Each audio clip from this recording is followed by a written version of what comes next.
नमस्कार दोस्तों, मैं हूं राजा मिश्रा और आपने देखना शुरू कर दिया है अपना फेवरेट न्यूज़ चैनल जर्नलिस्ट राजा। तो चलिए शुरू करते हैं आज की हेडलाइंस को। उससे पहले एक रिक्वेस्ट करूंगा कि आप प्लीज़ चैनल को सब्सक्राइब करिए, उसके बाद न्यूज़ देखिए।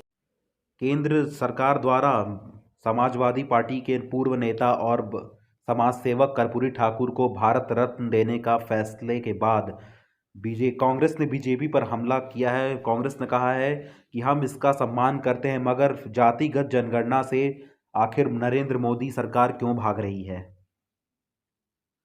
कर्पूरी ठाकुर जननायक को भारत रत्न देकर मोदी ने साधा बिहार की 63% आबादी पर निशाना।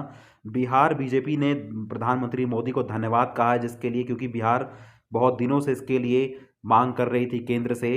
लेकिन आपको बता दूं कि अब प्रधानमंत्री मोदी ने यह तब किया है जब उनका बिहार का दौरा आने वाला है। बिहार में उनका अभी जल्द ही एक रैली होने वाली है। उससे पहले ही उन्होंने बिहार के पूर्व चीफ मिनिस्टर को भारत रत्न देने का फैसला किया है, जिससे हम एक सियासी खेल भी समझ सकते हैं मोदी द्वारा, यानी बीजेपी पार्टी द्वारा। भारत जोड़ो न्याय यात्रा के 11वें दिन कांग्रेस नेता राहुल गांधी ने जनसभा संबोधित करते हुए कहा कि असम के चीफ मिनिस्टर हिमंत बिस्वा देश में सबसे भ्रष्ट और करप्ट कमिश्नर चीफ मिनिस्टर हैं। वह अमित शाह के हाथों की कठपुतली हैं। अमित शाह जैसे बोलते हैं वैसा ही वह करते हैं।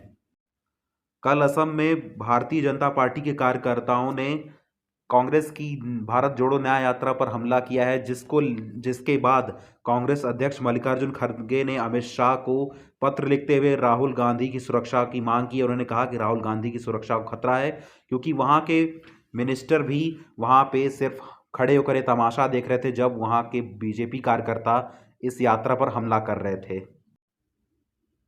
यूनाइटेड नेशन महासभा के अध्यक्ष ने कहा है कि अगर दुनिया में शांति और विभाजन को रोकना है तो भारत को आगे आना होगा। भारत एक ऐसा देश है जो विश्व में शांति ला सकता है इस कड़े दौर में। आगामी लोकसभा चुनाव के मद्देनजर रखते हुए कांग्रेस ने पंजाब और उत्तराखंड के लिए चुनाव समितियों का गठन किया है मंगलवार को, जिसमें पंजाब कांग्रेस की तरफ से नवजोत सिंह सिद्धू को भी जगह दी गई है इस लिस्ट में। यूनाइटेड नेशन सिक्योरिटी काउंसिल में भारत के उप प्रतिनिधि ने इजरायल हमास संघर्ष के कारण हिंद महासागर में समुद्री व्यापार असुरक्षित बताया है। उन्होंने कहा कि इससे भारत के व्यापार में भी बाधा आ रही है। जो हमारा समुद्री व्यापार होता था वह इससे घाटे में चल रहा है और ये मानवता के लिए भी असुरक्षित है, इसे रोकना ही होगा। ऑस्ट्रेलियन ओपन में 43 साल की उम्र में भारत के रोहन बोपन्ना ने इतिहास रचते हुए ऑस्ट्रेलियन ओपन के सेमीफाइनल में पहुंचकर बने नंबर 1 खिलाड़ी। अपने ऑस्ट्रेलियाई पार्टनर के साथ उन्होंने क्वार्टर फाइनल में जीत हासिल की है। उन्हें सेमीफाइनल में भिड़ना है।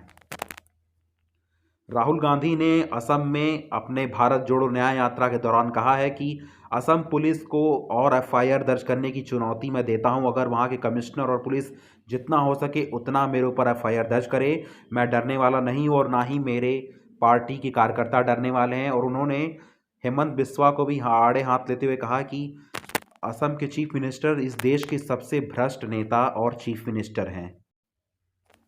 टीएमसी नेता शाहजहां शेख के आवास पर आज सुबह केंद्रीय बल के साथ संदेश खाली पहुंची ईडी की टीम। उनके आवास पर छापेमारी के दौरान वहां पे कुछ नहीं मिला। वो वहां से फरार हो चुके हैं पहले से ही।